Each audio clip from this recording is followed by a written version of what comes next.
الحمد لله نحمده ونستعينه ونستغفره ونؤمن به ونتوكل عليه ونعوذ بالله من شرور أنفسنا ومن سيئات أعمالنا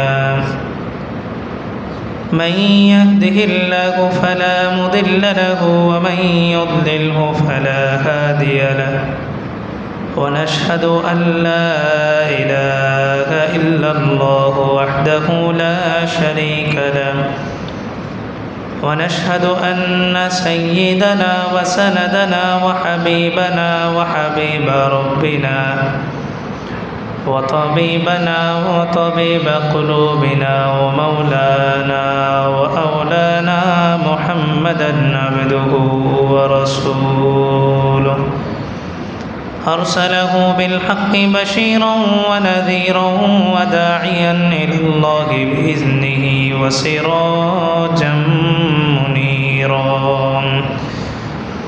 أما بعد فأعوذ بالله من الشيطان الرجيم بسم الله الرحمن الرحيم يا أيها الذين آمنوا كتب عليكم الصيام كما كتب على الذين من قبلكم لعلكم تتقون وقال رسول الله صلى الله عليه وسلم صوموا لرؤيته وافطروا لرؤيته صدق الله العلي العظيم وصدق رسوله النبي الكريم ونحن على ذلك لمن الشاهدين والشاكرين والحمد لله رب العالمين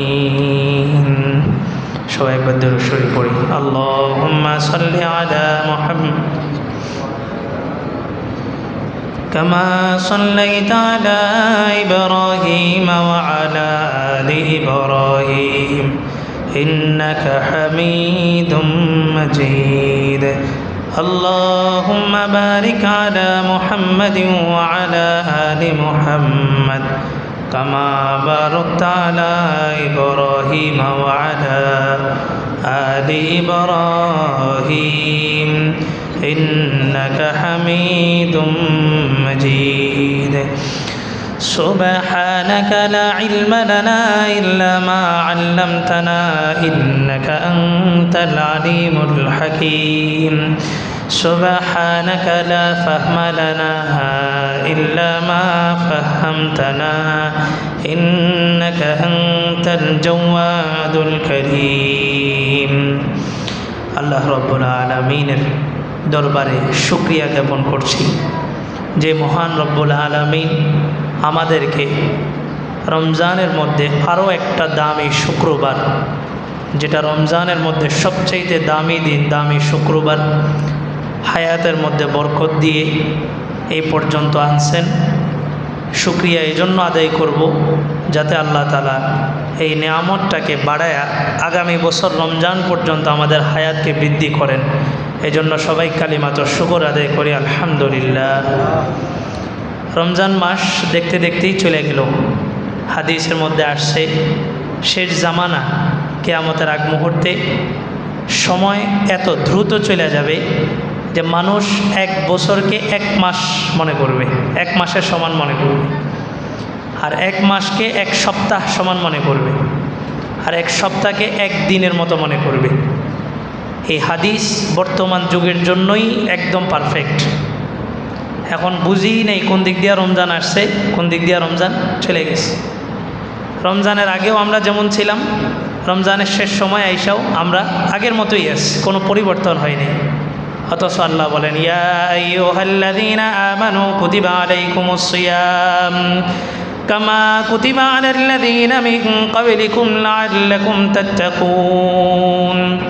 তোমাদের উপরে রমজানের রোজাকে ফরজ করা হয়েছে, আর এটা কষ্টের কিছু না। যদি কষ্টের হয়েও থাকে তো তোমাদের পূর্ববর্তী উম্মতের উপরেও রমজানের রোজা কী ছিল? ফরজ ছিল। কেন ফরজ করা হয়েছে? আল্লাহ বলেন রমজানের রোজাকে ফরজ করা হয়েছে শুধুই মাত্র লাআল্লাকুম তাত্তাকুন, তোমাদের ভিতরে যেন আল্লাহর ভয় পয়দা হয়। যতক্ষণ পর্যন্ত আল্লাহর ভয় পয়দা না হবে ততক্ষণ পর্যন্ত মানুষ না ব্যক্তি জীবনে, না পারিবারিক, না সামাজিক, না রাষ্ট্রীয়, না আন্তর্জাতিক জীবনে কোনো অবস্থাতে মানুষ সুখী হতে পারে না। সর্ব অবস্থায় কী লাগবে? আল্লাহর ভয় লাগবে। পাহারাদার রাখা হয়েছে বাড়ি পাহারা দেওয়ার জন্য। তো এখন চোরের ভয় যত বেশি, তার চাইতে বেশি ভয় কার? পাহারাদারের। পাহারাদারি কী করে ফেলে? চুরি করে ফেলে। দুর্নীতি বন্ধ করার জন্য দুদক তৈরি করা হয়, এখন সবচাইতে বেশি ভয় ওই দুদককে নিয়েই, তারাই বেশি কি করে? দুর্নীতি করে। তার মানে বোঝা গেল প্রতিটা সেক্টর নিরাপদ তখনই হবে যখন ভিতরে কার ভয় থাকবে? আল্লাহর ভয় থাকবে। একজন মানুষকে আপনি কতক্ষণ পাহারা দিবেন? একজন মানুষকে কতক্ষণ পাহারা দেওয়া সম্ভব? তার ভিতরে যদি আল্লাহর ভয় না আসে, তা আপনি তাকে যতক্ষণ পাহারা দিলেন বাকি সময় সে আবার কি করবে? অন্যায় কাজ করবে। এখন প্রশ্ন জাগে যে হুজুর, রমজানের রোজার মাধ্যমেই কেন তাকওয়া অর্জন হয়, আল্লাহর ভয় অর্জন হয়? নামাজের মাধ্যমে কি হয় না? দান সৎকার মাধ্যমে কি হয় না? অন্য ইবাদতের মাধ্যমেও তো আল্লাহর ভয়টা আসে। এই প্রশ্নের জবাব হইল আল্লাহ তাআলা বলেন আস-সাওমু লি ওয়া আনা আজজি বিহি। রোজা আমার জন্য রাখে মানুষ। রোজা কার জন্য? আল্লাহর। নামাজ কি আল্লাহর জন্য না? হ্যাঁ, নামাজও আল্লাহর জন্য, তবে নামাজের মধ্যে লৌকিকতা আসার সম্ভাবনা আছে। নামাজ পড়ে ইমাম সাহেব, আমি এখন নামাজ পড়াইলাম, কেন?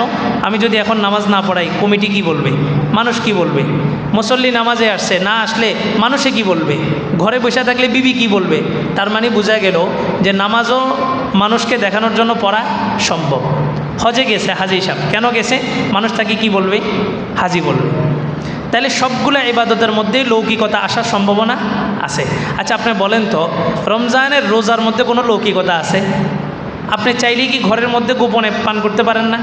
খাবার খাইতে পারেন না? পানির নিচে ডুব দিয়ে পানি পান করতে পারেন না? রুমের দরজা লাগায় দিয়ে গুনার কাজ করতে পারেন না? সবই পারি, কিন্তু কেন করি না? কার ভয়? আল্লাহর ভয়।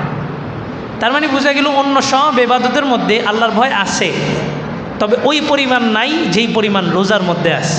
সকাল থেকে নিয়ে সন্ধ্যা পর্যন্ত ওয়াক্ত হয়ে গেছে, ইফতারির সময় হয়ে গেছে, তারপরেও খায় না। কেন? হয়তো মুয়াজ্জিন আজান দেখ। মুয়াজ্জিন কিন্তু আজান 2 মিনিট পরে দেয়, আগে মুয়াজ্জিন খায়, খাওয়ার পরে মুয়াজ্জিন আজান দেয়, তারপরে আমরা বসে থাকি। কার ভয়? আল্লাহর ভয়। আল্লাহু আকবার। আল্লাহর ভয় যতক্ষণ পর্যন্ত না আসবে ততক্ষণ পর্যন্ত বান্দা কোনো অবস্থাতেই কোনো কিছুতেই নিরাপদ নাই। এখন আল্লাহর ভয় কাকে বলে? একজন খুব সুন্দর একটা কথা বলছেন, তিনি বলেন মাওলাকা লা ইয়ারাকা হিনা নাহাক। মাওলাকা লা ইয়ারাকা হিনা নাহাকা। মাওলাকা মানে তোমার মাওলা, তোমার আল্লাহ।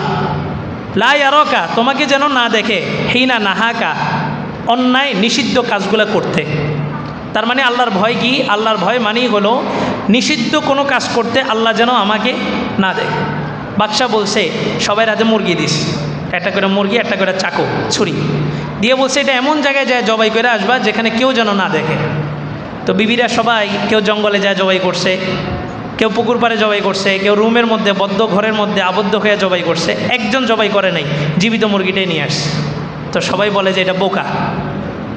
তো তাকে যখন বাদশা জিজ্ঞেস করছে তুমি এটা জবাই করো নাই কেন, বলে যে আমি এমন কোনো জায়গা পাই নাই যেই জায়গায় আল্লাহ আমাকে দেখতেছেন না। তার মানে তার মধ্যে কি আছে? আল্লাহর ভয় আছে। ওমর ইবনে আব্দুল আজিজের যুগের ঘটনা, তিনি একবার বাজারে গেলেন, একটা রাখালকে বললেন যে শোনো, রাখাল মানে বুঝছেন যারা বকরি চড়ায়, অনেকগুলো বকরি থাকে মালিকের, একজন এগুলাকে দেখাশোনা করে। বলে যে শোনো, এখন একটা সফরের ভিতরে আসি, এই বাজারে কেউ নেই, তোমার মালিকও নেই, তুমি একটা ছাগল আমার কাছে বিক্রি করো, বিক্রি করার পরে এই ছাগলটা আমি জবাই করে দুজন মিলে খাবো, তোমাকে কিছু টাকাও দিব, তুমি তোমার মালিককে বললো না। মালিককে যায় বলবা যে একটা ছাগল বাঘে খেয়ে ফেলছে। কে বলতেছে? ওমর ইবনে আব্দুল আজিজ। হজরত ওমর রাদিয়াল্লাহু তাআলা আনহুর নাতি সম্পর্কে, তার খেলাফত আমলের আশ্চর্য কিছু ঘটনা আছে। অনেক বড় আল্লাহর ওলি ছিলেন। উনি এক গোলামকে বলতেছেন যে তুমি আমার কাছে একটা ছাগল দাও, দুইজনে মিলেই খাবো, তবে আমি তোমাকে কিছু টাকাও দিব, তোমার মালিক এটা জানবে না। ওই গোলাম বলতেছে আইনা আল্লাহ, আমার মালিক দেখতেছে না, মালিক জানবে না, তবে আল্লাহ কি দেখতেছে না? ওমর ইবনে আব্দুল আজিজের দিলের মধ্যে একটা ধাক্কা লাগছে যে একজন গোলামের ভিতরে এই পরিমাণ তাকওয়া ভিতরে রয়ে গেছে। তাহলে তাকওয়া কি? মাওলাকা লা ইয়ারাকা হিনা নাহাক, তোমার আল্লাহ তোমাকে আল্লাহর নিষিদ্ধ কাজগুলোর মধ্যে যেন না দেখে, এটাই হচ্ছে তাকওয়া। এই রমজানের রোজা আমাদেরকে এটাই শিক্ষা দিস। এই শিক্ষাটা নিয়ে যদি বাকি 11 মাস কাটাতে পারি তো আমরা সফল। এখন রমজানের শেষ সময়, আজকে হয়তো শেষ দিন, করণীয় কি? দেখেন, যারা রোজা রাখে নাই তাদের আফসোস একটা, সেটা হচ্ছে আখেরাতে শাস্তি পাবে। দুনিয়াতে কোনো আফসোস নাই। তারা কি করছে? খাইছে, ঘুরছে, সব কিছু করছে। তাদের আফসোস কয়টা? একটা। আমরা যারা রোজা রাখছি 30টা দিন, আমাদের রোজাগুলো যদি আল্লাহ কবুল না করেন, আখেরাতে যায় দেখলাম যে রোজাগুলো কবুল হয় নাই, তাহলে আমাদের আফসোস কয়টা? 2টা। আখেরাতে তো শাস্তি পাবই, তার মধ্যে দুনিয়াতে সকাল থেকে সন্ধ্যা পর্যন্ত না খায় উপোস ছিলাম, আমাদের কষ্ট হয়েছে না? কষ্ট হয়েছে। তাহলে করণীয় কি? করণীয়র মধ্যে অন্যতম একটা করণীয় হলো রমজানের শেষ সময় আইসা বেশি বেশি ইস্তেগফার পড়া। ইস্তেগফারে কি হয়? আমরা যে নামাজ পড়ি না, নামাজের সালাম ফিরানোর পরে কি পড়া সুন্নত? হ্যাঁ, 3 বার ইস্তেগফার আর একবার আল্লাহুম্মা আনতাস সালাম ওয়া মিনকাস সালাম তাবারাকতা ইয়া যাল জালালি ওয়াল ইকরাম। এই আমলটা রাসূল সবসময় করতেন। অনেকে নামাজের পর আল্লাহু আকবার পড়ে। আল্লাহু আকবার পড়াটা হচ্ছে বেদাত। কারণ 5 দিন ব্যতীত বৎসরের কোনো দিন রাসূল নামাজের সালাম ফিরানোর পর আল্লাহু আকবার পড়েন নাই। কোন দিন পড়ছেন? ওই যে কোরবানি ঈদের সময় যে তাকবীরে তাশরিক পড়তে হয়, আল্লাহু আকবার লা ইলাহা ইল্লাল্লাহু আল্লাহু আকবার ওয়ালিল্লাহিল হামদ। 23 ওয়াক্ত নামাজের পরে এই আল্লাহু আকবার পড়তে হয়। এছাড়া রাসূল কোনো দিন জীবনে সালাম ফিরানোর পরে আল্লাহু আকবার পড়েন নাই। সবসময় কি পড়ছেন? আস্তাগফিরুল্লাহ পড়ছেন। আচ্ছা, এবার প্রশ্ন করি, নামাজের মধ্যে কি আমরা গুনাহ করছি? নামাজের মধ্যে কি আমাদের কোনো গুনাহ হয়েছে? তাহলে নামাজের পরে কেন আস্তাগফিরুল্লাহ পড়ব? আর রাসূলের জীবনে তো কোনো গুনাহই নেই। নবীদের জীবনে কোনো গুনাহ আছে? নাই। তাহলে নবীকে কেন আল্লাহ তাআলা বললেন ফাসাব্বিহ বিহামদি রাব্বিকা ওয়াস্তাগফির? হে রাসূল, আপনি কি করেন? ইস্তেগফার পাঠ করেন। তার মানে বোঝা গেল ইস্তেগফার শুধুই মাত্র গুনার কারণে নয়, বরং আমাদের যে কোনো আমল কবুল হওয়ার জন্য অন্যতম শর্ত হলো ওই আমলের পরে কি থাকতে হবে? ইস্তেগফার থাকতে হবে। কিন্তু প্রশ্ন তো রয়ে গেল যে হুজুর আমি আমল করলাম, গুনাহ করলাম না, তারপরে ইস্তেগফারটা কেন পড়ব? এটার জবাবে মুহাদ্দিসিন ইকরাম রাহিমাহুল্লাহ ওনারা বলেন যে নামাজটা যেভাবে পড়ার দরকার ছিল আমি আর আপনি কি সেভাবে পড়তে পারিনি। নামাজের মধ্যে কত দিকে মনোযোগ চলে গেছে। একজন বলে যে হুজুর নামাজ হয়েছে 3 রাকাত, এশারের নামাজ।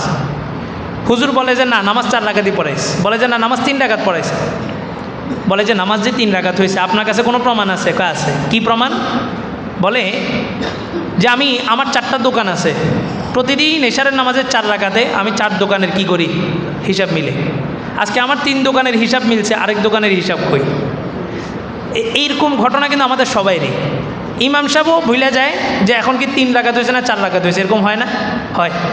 তার মানে নামাজ যেভাবে পড়ার দরকার ছিল আমরা সেভাবে নামাজ পড়তে পারি নাই। এই জন্য আমি আল্লাহর কাছে আসামি যে আল্লাহ, নামাজটা যেভাবে পড়া দরকার ছিল আমি ওভাবে পড়তে পারি নাই। আমার এই ইস্তেগফারের উসিলায় আপনি আমার নামাজটাকে কি করেন? কবুল করেন।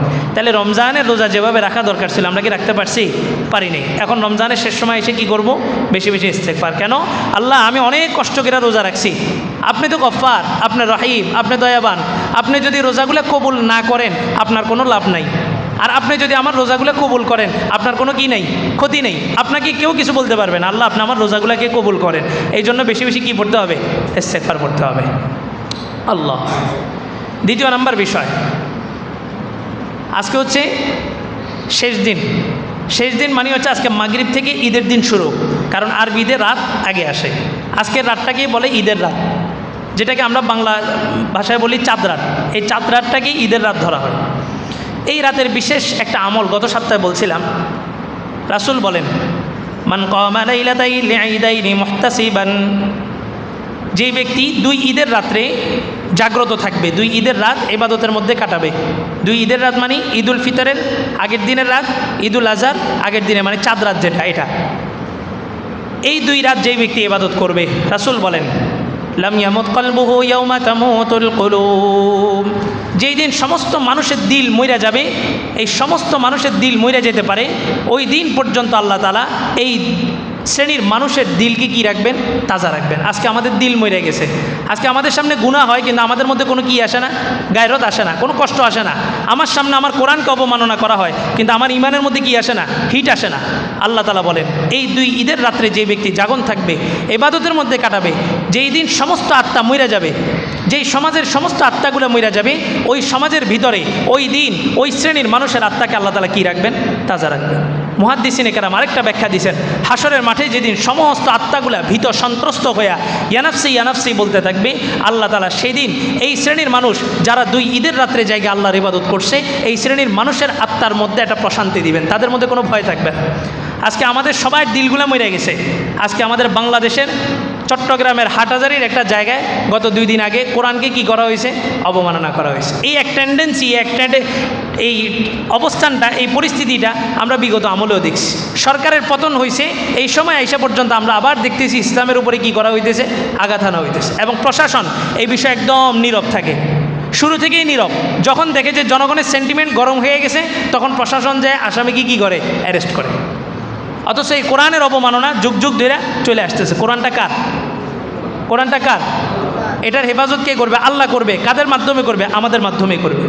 হাদিসের মধ্যে স্পষ্ট আছে, আল কোরআন হুজ্জাতুন লাকা ওয়া আলাইক। কোরআন হয়তো হাসরের মাঠে তোমার পক্ষে থাকবে অথবা তোমার বিপক্ষে থাকবে। এই কোরআন যদি কারো বিপক্ষে যায়, আল্লাহ তাআলা কোরআনকে এই পরিমাণ পাওয়ার দিবেন, কোরআন আল্লাহর সাথে বাকবিতণ্ডা করতে থাকবে। আল্লাহ বলবে এই বান্দার নামাজ আছে, কোরআন বলবে আমি মানি না। আল্লাহ বলবে এই বান্দার জাকাত আছে, হজ আছে, রোজা আছে, কোরআন বলবে আমি মানি না। এই বান্দা সমস্ত ইবাদত করছে, কিন্তু আমার হক আদায় করে নাই। এই বান্দা সমস্ত ইবাদত করছে, যখন আমি লাঞ্ছিত হয়েছি, আমাকে যখন সমাজের মধ্যে লাঞ্ছনা দেওয়া হয়েছে, তখন এই বান্দা চুপ ছিল। আপনি তাকে জাহান্নামে দিতেই হবে। এই আল্লাহর সাথে ততক্ষণ পর্যন্ত তর্ক বিতর্ক করতে থাকবে যতক্ষণ পর্যন্ত আল্লাহ এই বান্দাকে জাহান্নামে না দিবে। পক্ষান্তরে হাদিসের শেষের অংশে রাসূল বলেন, কোরআন যদি কারো পক্ষে থাকে, তো ওই বান্দার কোনো আমল নাও থাকতে পারে। আল্লাহ বলবেন, ফেরেশতারা বলবেন তার আমল নাই, নামাজ নাই, রোজা নাই, হজ নাই, জাকাত নাই। কোরআন বলবে আমি এত কিছু বুঝি না, সে আমার হক আদায় করছে। আমাকে যখন অপমান করা হয়েছে, সে তখন আন্দোলনে ঝাঁপায়া পড়ছে। এই বান্দাকে জান্নাত দিতেই হবে। সে আল্লাহর সাথে ঝগড়া করতে করতে করতে করতে এই বান্দাকে জান্নাতে ঢুকেই ছাড়বে। আজকে কোরআনের অবমাননা হইতেছে, আজকে মুসলমান কি চুপ। অথচ আল্লাহ তাআলা কোরআনের বিধান কোরআনের মধ্যেই বলে দিয়েছেন, ইন্নাল্লাযীনা ইউহারিবুনাল্লাহা ওয়া রাসূলাহু ওয়া ইয়াসআউনা ফিল আরদি ফাসাদা। যেই সমস্ত মানুষ আল্লাহর সাথে বিশোদ্গার করবে, রাসূলের সাথে বিশোদ্গার করবে, অথবা জমিনের যে কোনো জায়গায় কোরআনকে অবমাননা করার মাধ্যমে, ইসলামকে অবমাননা করার মাধ্যমে জমিনের মধ্যে একটা ফিতনা ফাসাদ তৈরি করার চেষ্টা করবে, আল্লাহ বলেন এদের শাস্তি 4টা। শাস্তি কয়টা? 4টা। আইয়ুকাত্তালু আও ইউসাল্লাবু আও তুকাত্তা আইদিহিম ওয়া আরজুলুহুম মিন খিলাফ আও ইউনফাউ মিনাল আরদ। দুনিয়াতে 4 শাস্তি হবে 4টা। 1 নাম্বার, আইয়ুসাল্লাবু, তাকে শুলিতে চড়ানো হবে। আইয়ুকাত্তালু আও ইউকাত্তালু, অথবা তাকে সবার সামনে শিরচ্ছেদ করে দেওয়া হবে। 1 নাম্বার, শুলিতে চড়ানো হবে অথবা তাকে শিরচ্ছেদ করে দেওয়া হবে। 3 নাম্বার, আও তুকাত্তা আইদিহিম ওয়া আরজুলুহুম মিন খিলাফ, তার বিপরীতমুখী অঙ্গ কেটে দেওয়া হবে। ডান হাত বাম পা, বাম হাত ডান পা, বিপরীতমুখী অঙ্গ কেটে দেওয়া হবে। এই 3টা যদি না দেওয়া হয়, আও ইউনফাউ মিনাল আরদ, তাকে জেলবন্দি করবে অথবা দেশ থেকে বিতাড়িত করে দিবে। আল্লাহ বলেন, যালিকা লাহুম খিজিয়ুন ফিদ দুনিয়া ওয়া লাহুম ফিল আখিরাতি আযাবুন আযীম।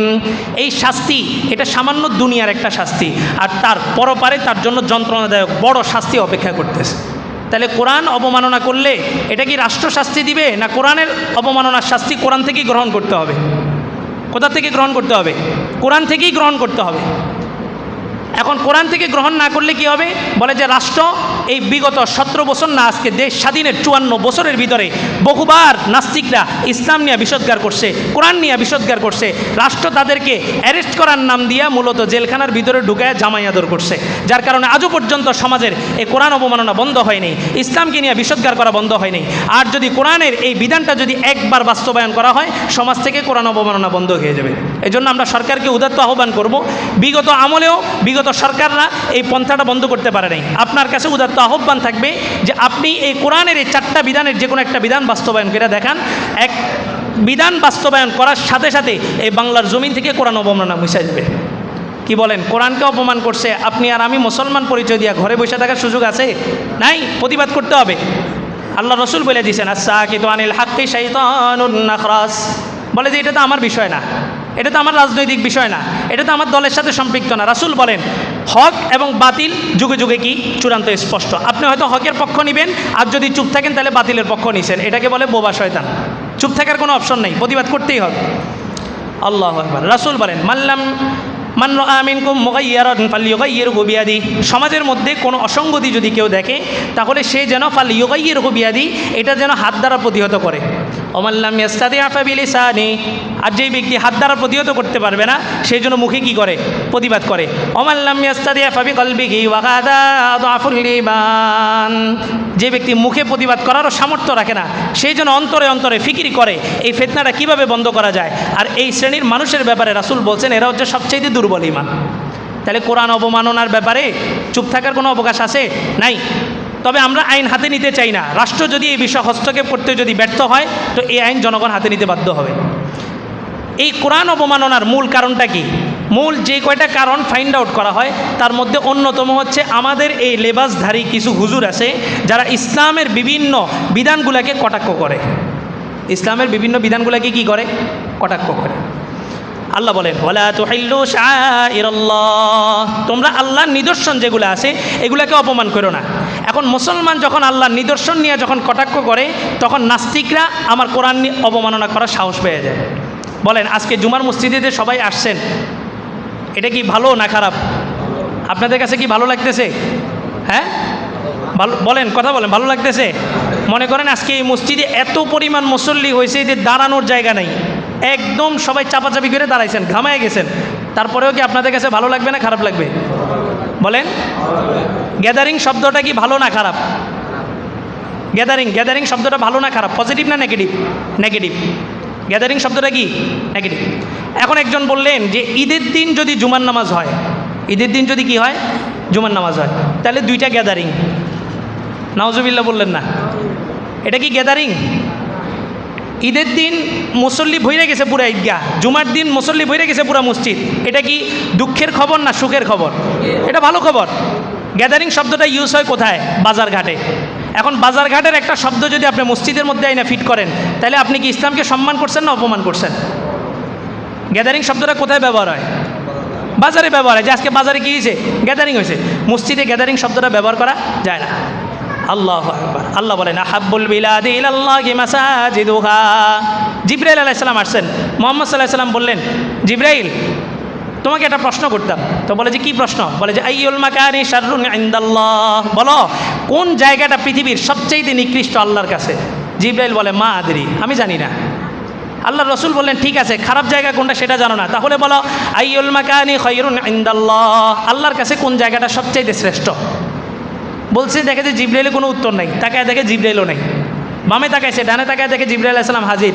জিবরাইল আলাইহিস সালাম বললেন ইয়া রাসূলুল্লাহ, আল্লাহ তাআলা বলছেন হাব্বুল বিলাদি ইলাল্লাহি মাসাজিদুহা ওয়া আবগাদুল বিলাদি ইলাল্লাহি আসওয়াকুহা। আল্লাহর কাছে সবচেয়ে নিকৃষ্টতম জায়গা কোনটা? বাজার। আর সবচেয়ে উৎকৃষ্ট জায়গা কোনটা? মসজিদ। তাহলে আপনি বাজারের শব্দ মসজিদে ব্যবহার করতে পারবেন? এটার অনুমতি আছে? তো এখন আমি লেবাসদারি, আমি যদি ইসলামকে অপমান করি তো নাস্তিকরা আমার কোরআনকে অপমান করার সাহস পাবে।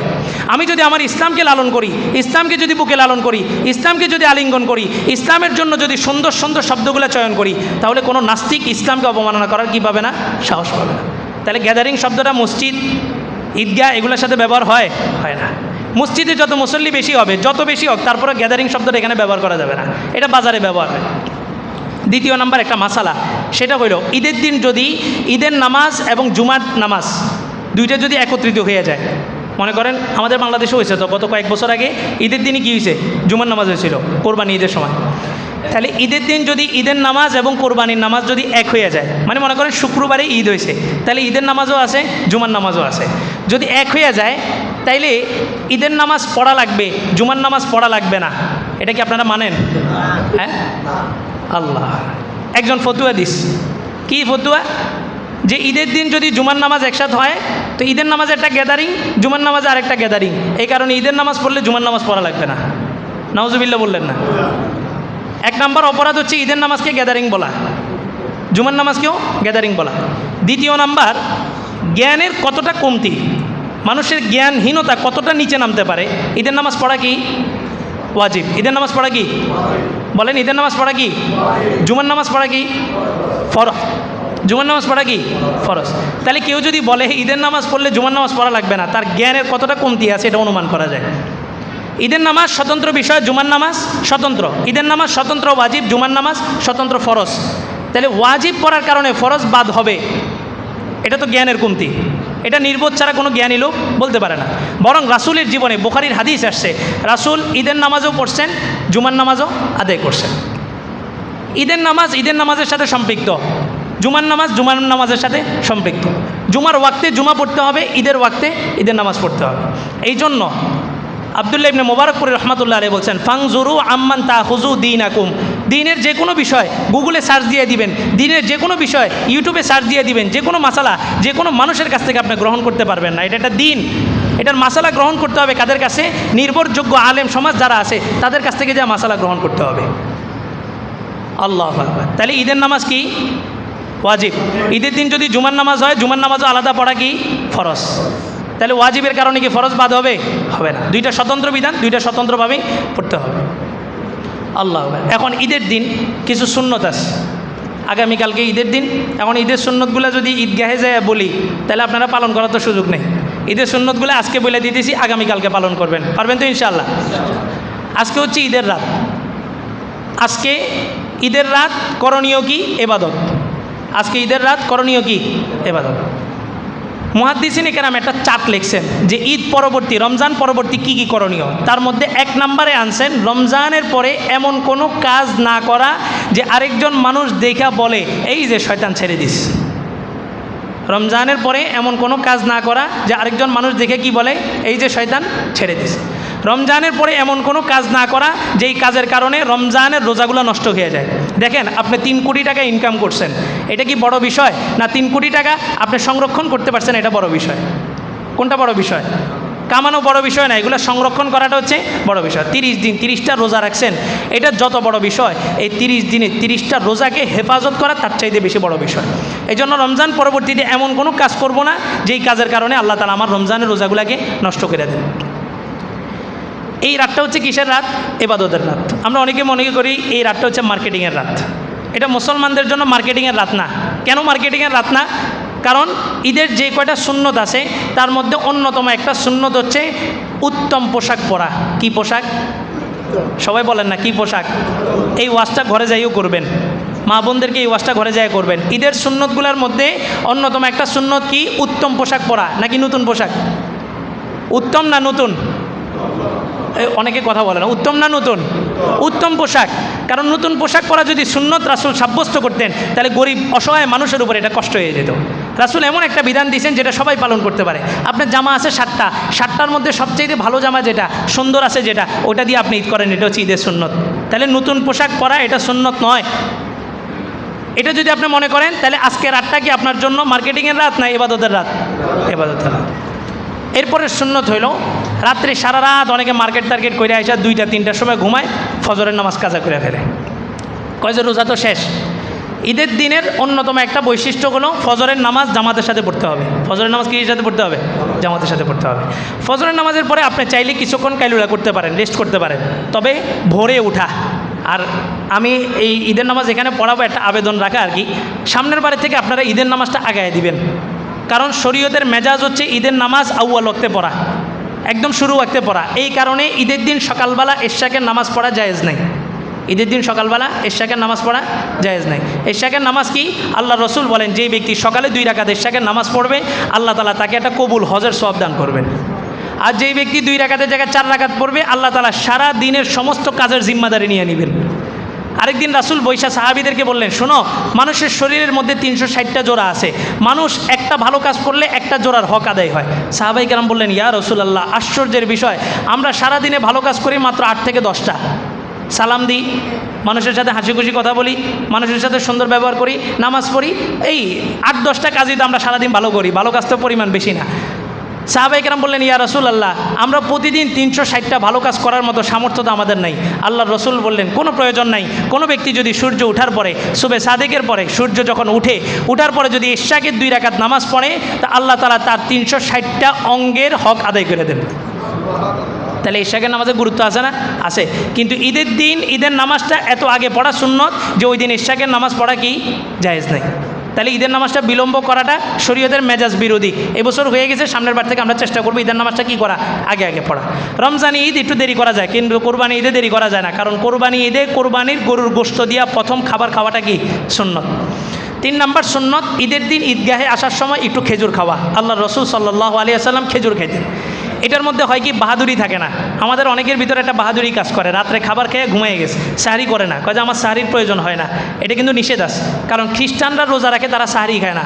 আল্লাহ রসুল বলছেন তাসাহারু ফাইন্না ফিস সাহুরি বারাকা, তোমরা সাহরি খাও, এই সাহরির মধ্যে তোমাদের জন্য কি রাখা আছে, বরকত রাখা আছে। তা আল্লাহ তাআলার সামনে এটা বাহাদুরি চলে না, যে আজকে 30 দিন না খেয়েছিলাম আজকেও না খেয়ে থাকবো না, বরং আল্লাহর কাছে অপারগতা প্রকাশ করা, যে আল্লাহ এই 30 দিন খাই নেই, আপনার বিধান, এই জন্যই খাই নেই, আর আমি তো বড় দুর্বল, আমার কোনো শক্তি নেই, এই যে দেখেন আল্লাহ আজকে ফজরের পরপরই আমি একটু খেজুর খাইতেছি, আমার শক্তি নেই, দুর্বলতা প্রকাশ করা। তাহলে ঈদের দিন ঈদগাহে যাওয়ার আগে একটু মিষ্টান্ন খাওয়া, খেজুর খাওয়া। এরপরে আরেকটা সুন্নত হইল ঈদের দিন পায়ে হেঁটে ঈদগাহে যাওয়া। গাড়িতেও যেতে পারবেন, আবশ্যক না, তবে পায়ে হেঁটে গেলে সুন্নত, পায়ে হেঁটে যাওয়াটা কি সুন্নত। 5 নম্বর সুন্নত হইল এক রাস্তায় যাওয়া আরেক রাস্তায় আসা, সম্ভব হইলে। এক রাস্তায় যাওয়া আরেক রাস্তায় আসা সম্ভব হইলে, আর যদি না হয় তাহলে রাস্তার ডান পাশে দিয়ে যাওয়া, নিজের ডান পাশে দিয়ে যাওয়া, ডান পাশে দিয়ে আসা। এতে একটা ভালো পদ্ধতি কি জানেন, আমরা যখন রাস্তায় হাঁটি, আপনি যদি রাসূলের সুন্নত অনুযায়ী ডান পাশে হাঁটান, আপনার অ্যাক্সিডেন্ট হওয়ার সম্ভাবনা নাই, কারণ রাস্তাঘাটে গাড়ি চলে কোন পাশে, বাম পাশে। আপনি যদি ডান পাশে হাঁটেন তাহলে দেখবেন গাড়ি আসতেছে কিনা, কিন্তু আপনি যদি রাসূলের সুন্নতকে ডিঙিয়ে যদি বাম পাশে হাঁটেন, তাহলে গাড়ি আসবে কোন দিক দিয়া, আপনার পিছন দিয়া। তাহলে এই সুন্নতটা পালন করলে আমাদেরও কি আছে, লাভ আছে। যদি রাস্তা একাধিক না থাকে তাহলে এক রাস্তায় যাবে, আরেক রাস্তায় আসবে। এরপরে তাকবীরে তাশরিক পড়তে পড়তে যাওয়া। তাকবীরে তাশরিকটা কি, আল্লাহু আকবার, আল্লাহু আকবার, লা ইলাহা ইল্লাল্লাহু, আল্লাহু আকবার, আল্লাহু আকবার, ওয়ালিল্লাহিল হামদ। ঈদের নামাজ কয় রাকাত, সবাই বলেন, ঈদের নামাজ কয় রাকাত? আজকে আমার থেকে নতুন তথ্য শুনেন, ঈদের নামাজ হচ্ছে 4 রাকাত। ঈদের নামাজ কয় রাকাত? জুমার নামাজ কয় রাকাত? 2 রাকাত। আজকে নতুন তথ্য শুনেন, জুমার নামাজ হচ্ছে 4 রাকাত। এটা কেন বললাম, যারা মনে করে ঈদের নামাজ 2 রাকাত, তারা 2 রাকাত সালাম ফিরেই চলে যায়, খুতবা শুনে না। অথচ ঈদের নামাজ হচ্ছে 4 রাকাত, 2 রাকাত হচ্ছে নামাজ, আর 2 রাকাত হচ্ছে 2টা খুতবা।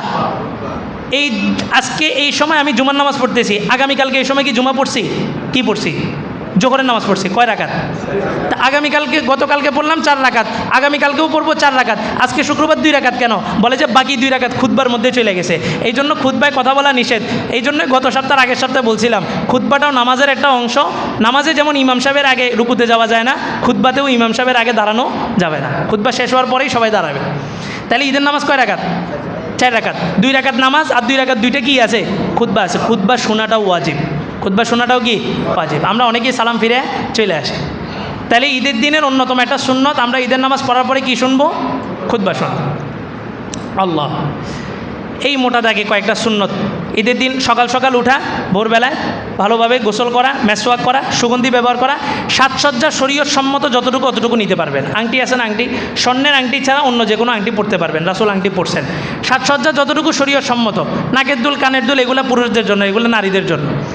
মেহেন্দি লাগানো, এগুলো কাদের জন্য, নারীদের জন্য, পুরুষ হাতে মেহেন্দি লাগাতে পারবে না। আল্লাহ। এরপরে একটা মতবিরোধ, একটা মাসালা। এই বিরোধটা এই বছর এত বড় আকার ধারণ করছে যে অনেক মানুষ এই বছর 28টা রোজা রাখছে। কয়টা রোজা? 28টা রোজা রাখছে। 28টা রোজা রাখলে কি রোজা হবে? রোজা কয়টা হইতে হবে? 29 না হলে 30। 28টা যারা রাখছে তারা একটা রোজা কি করছে, কম।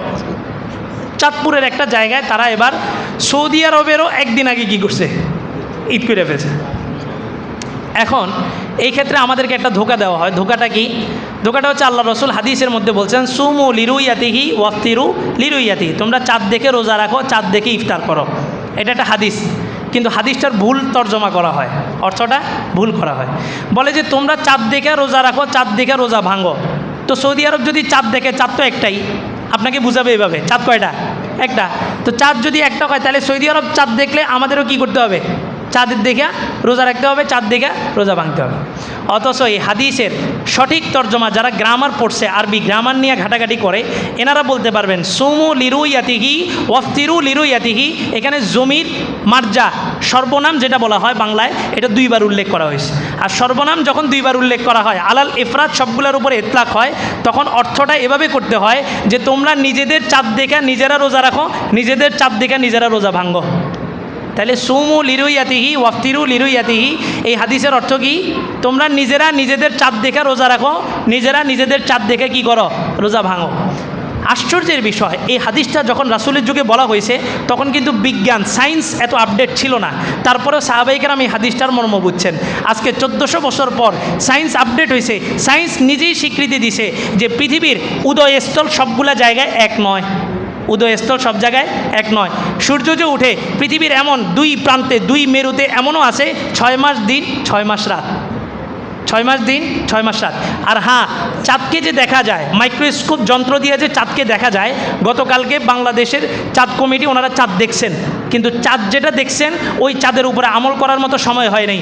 কারণ চাঁদ যেটা উঠে, চাঁদ যেটা দেখা যায়, এটা মিনিমাম 72 ঘন্টা পার হইলে এরপরে এই চাঁদের উপরে আমল করা যায়। এর আগে এই চাঁদটা থাকে কাঁচা। চাঁদটা কি থাকে? কাঁচা থাকে।